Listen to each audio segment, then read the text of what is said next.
Good morning, everybody, and thank you for joining us today. My name is Miranda Bursky, and I'm a communications and marketing consultant with Protein Industries Canada. We're glad to see you here all online. While we wish we could have seen you in person, we understand and hope that you'll enjoy our online event today. We're joining you today from both Saskatchewan and British Columbia. And right now you'll notice that you're muted. You'll have the opportunity to ask questions either verbally or via the Q&A box after each of our speakers today have had the opportunity to discuss our announcement and the project that they're taking part in. So for now, I'd like to invite the CEO of Protein Industries Canada, Bill Greuel, to introduce the announcement. Great, thank you, Miranda. I just see the attendees list creeping up on the right-hand side of my screen a little bit, so I may give just a few seconds to make sure everybody's in attendance before I start. And it looks like they're in. So yes, thank you again, Miranda. It's so great to be here today with everyone, although I was lamenting the fact that we're not in Vancouver today, given the weather in Regina. So I am in Regina. And before I start, I would like to take a moment to acknowledge that I am on Treaty 4 territory. That's the original lands of the Cree, Ojibwe, Saulteaux, Dakota, Nakota, and Lakota, and the homeland of the Métis Nation.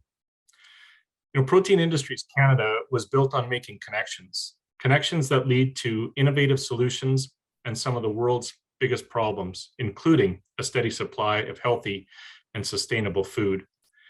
There's plenty of this sort of opportunity in Canada's plant-based food and ingredient sector. And as we work toward achieving 25 billion in global plant-based foods and ingredient sales by 2035, boosting our economy while providing Canadians with healthy and nutritious food, we need to invest in our agri-food companies. Together, they're helping make Canada stronger by creating new jobs, expanding our market opportunities, and showing the world that Canada has what it takes to be a global leader in the supply of plant-based foods and ingredients. And our companies from coast to coast to coast are doing this by showcasing Canadian-grown crops, Canadian innovation, and a Canadian dedication to improving our environment and consumer health. The project I'm pleased to announce today perfectly captures the spirit and potential behind all of that. Lumi Foods, Save-On Foods, and Winecrush technology are combining their experience to bring a new line of plant-based cheeses to grocery stores across Canada. And these just aren't any plant-based cheeses, however. Unlike most, these plant-based cheeses will be made using Canadian crops like oats, pulses, and legumes. The use of Canadian ingredients, while still employing sustainable processing methods, helps contribute to our sector's effort to lower Canada's footprint in processing of foods, environmental footprint. It means more opportunities for our farmers and a more sustainable plant-based food and ingredient sector as our processors cut down on carbon emissions related to transporting commodities and processing ingredients. Plus, it provides Canadian consumers with a new alternative to traditional plant-based cheese alternatives, one that meets the needs of consumers who have nut allergies or who are looking for products with ingredients produced closer to home.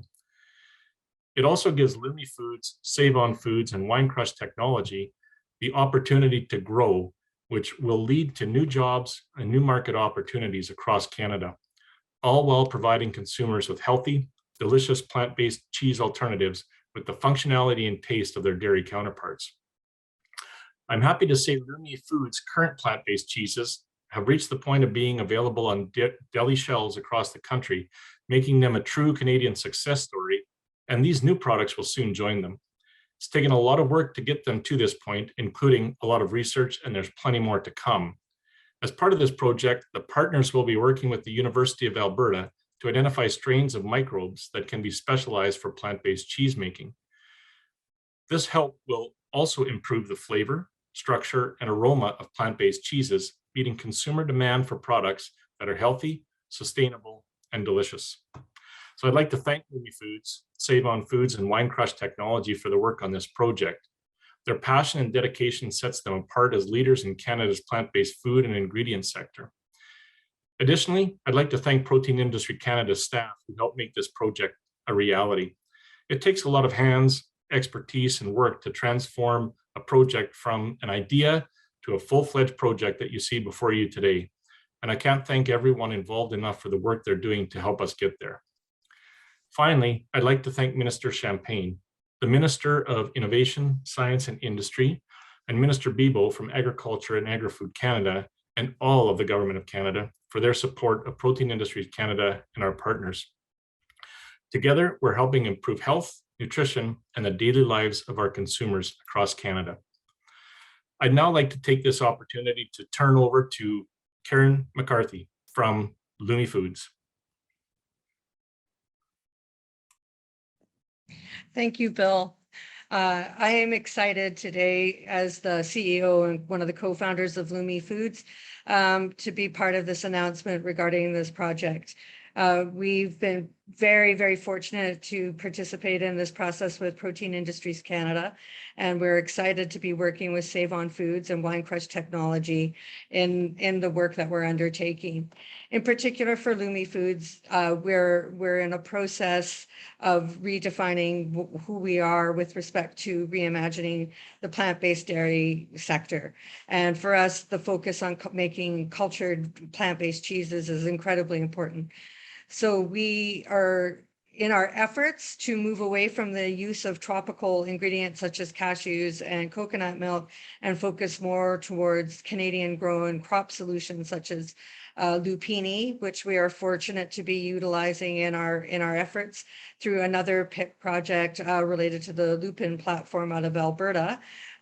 We seek to be doing groundbreaking research with respect to how we deploy these Canadian ingredients, lupini, oats, buckwheat, legumes, pulses, and in relation to our techniques and methods, specifically around culturing and using our cheese-making methodologies that we've been evolving over the past 5 years. Lumi Foods' current brand is Blue Heron, which was our origin story, is currently available in Save On Foods deli section.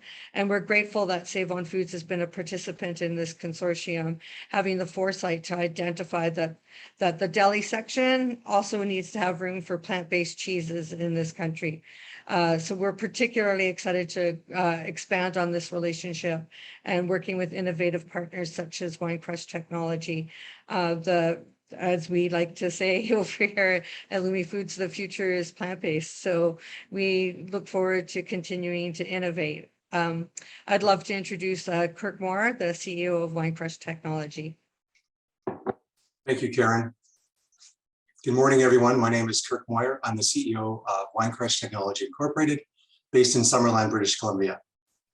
First, let me begin by expressing our sincere thanks to Bill and Protein Industries Canada for their invaluable support. We are thrilled to be working with Karen, the Lumi Foods team, and our consortium partners, really to produce the next generation of food. Winecrush is on a mission to transform agricultural side streams, starting with winemaking derivative into high-performance food ingredients. We partner with innovative food producers like Lumi on a global basis to close critical gaps in taste, texture, and nutrition. Our new patent-pending biomechanical process leverages the power of the polyphenols found in our input materials through an ultra-low-cost fermentation process. We are especially pleased to be working with the Faculty of Land and Food Systems at UBC to optimize and enhance the bioavailability of our core polyphenolics. By working together, we have the power to put billions of highly nutritious calories back into the global food chain with no additional agricultural load on our planet. So with that, let me say thank you again, and I look forward to your questions. Great. Thank you, Bill, Karen, and Kirk, for those comments. I know I'm certainly looking forward to trying the new cheeses when they come out on the shelf. They sound delicious. So now it's time for any questions that the audience has. While you're still muted, if you use the raise your hand function, we'll be able to unmute you and you can ask your question that way, or you can feel free to type your question into the Q&A box and we'll read it out for you. So now is a great opportunity. We have some great speakers up here. They'll be able to answer any questions you may have about how the new crops may work within the cheeses, what the cheese making process is like, any questions you may have. So please go ahead and do so if you have those questions. And we'll give you a few seconds here, a few minutes. Oh, there is one. So James Donaldson is asking or saying congratulations to Karen, Kirk, and Lumi and Winecrush teams, and great collaboration and great products. We couldn't agree more. Is there anything else from anybody? We'll be able to wrap up fairly quickly if not.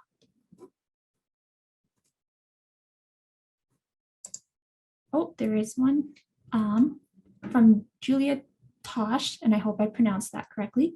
Congrats. When will the new cheeses be available across Canada? Thanks for the question, Julia. We've got a schedule that we've been working on for the release of the cheeses. So we anticipate the first ones being released in Western Canada through Save On Foods first. By late spring, those will be a couple of our lupini SKUs. I'm personally quite excited about them. I think lupini is such a beautiful ingredient, and I've been quietly working with lupini for a number of years, and the Protein Industries Canada opportunity to really be able to expand on that and utilizing Canadian grown lupini, I'm personally very excited about, and I don't get visually excited very often, but it's a beautiful, beautiful core ingredient. It's high protein, and the cheeses that I can tease out that we will be releasing will be in the semi-firm to firm side of things. So a little bit different than what we typically are seeing with respect to the current presence of plant-based cheeses on the market right now. Oh, there's another one in the chat. This is incredible news. Karen, can you comment a bit about what makes Lumi different and innovative by using cultures to address differences in raw materials such as oat, lupins, etc.? And that's from Lawrence Eade. Great question, Lawrence. Yeah, I think this is an important distinguishing feature of what Lumi Foods does. So within the vegan cheese sector, there's no united sector in the way that there is in dairy cheese making. So it's an evolving sector, it's a young sector, and while it's growing quite quickly, that means there isn't this cohesion that exists in dairy cheese making. So for Lumi Foods, we've always focused, excuse me, on I do like to call it a cheese making first process. And when I mean that, what I mean by that is that we focus on our method and our science and that approach to how we make cheese. So if we're looking at a particular raw ingredient such as oats or lupini or lima bean, we then evaluate which microbes we want to use with it versus just taking a blanket probiotic for acidification only. So what we look to do is match our microbes to our core ingredients and create special, like I call them specialized cultures, but it's more about amplifying the optimal aroma and texture profiles that can be evolved out of the core materials. So we always reference in dairy cheese making, goat's milk cheese, sheep's milk cheese, and cow's milk cheese don't all taste the same. And that's partly because of the milk, but that's also partly because of the microbe profiles that are used. So we're looking to evolve that, what we've been working on quietly, and really broaden what we're doing with that. So we have another question that came in from Julia.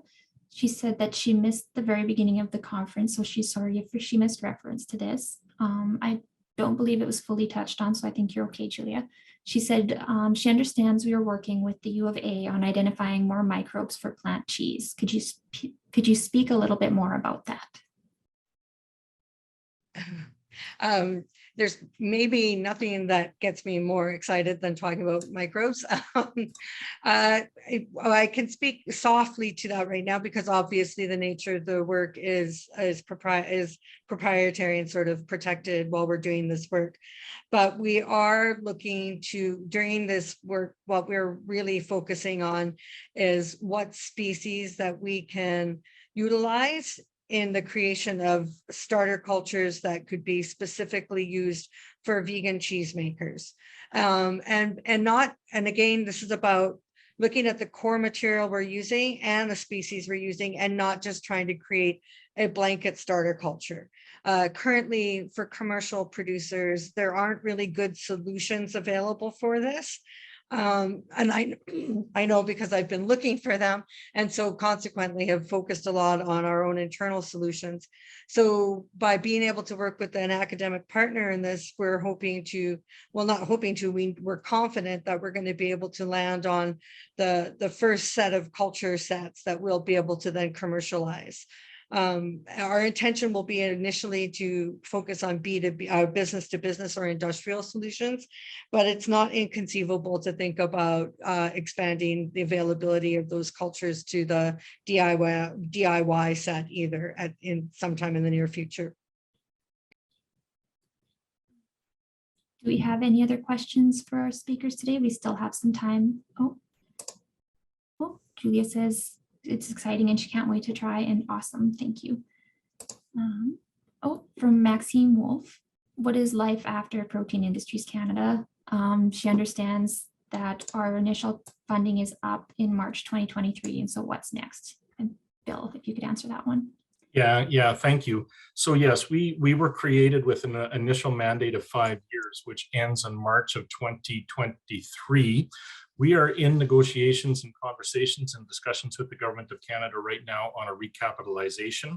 And those conversations are going very well. I think the program was always conceived with the understanding that we weren't going to build a functioning ecosystem in the first tranche of funding, and was always contemplated to be multiple rounds of funding and support. And so I'm confident that we will receive a second round of funding. We, as superclusters, have had some very good conversations with Minister Champagne, the Minister of Industry, Science and Innovation, about that. And we're building a sustainability plan for the future of the organization. So yeah, look forward to us having and raising Fund 2 and supporting more initiatives like this in the future. So do we have any other questions for our speakers here today? This is your last chance to ask them if you do.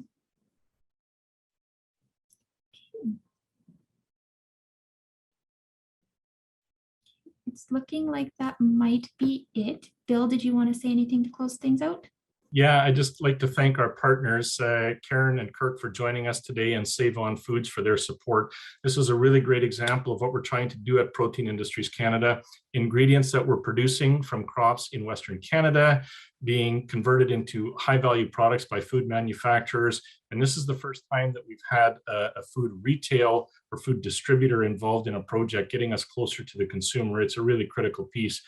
And Karen, I really enjoyed your analogy to the difference between goat's milk, sheep's milk, and cow's milk cheese, depending on the stock, food stock coming in. And so I'm looking forward not only to the products, but trying to discern the differences in them. So thanks everyone for participating today, and thanks to everyone who listened to our story. I'm glad you took time out of your day to hear what's happening in Canada's plant-based food, feed, and ingredient ecosystem. Great, thank you, Bill. And again, thank you to everybody who attended. We hope to see you at a future announcement soon.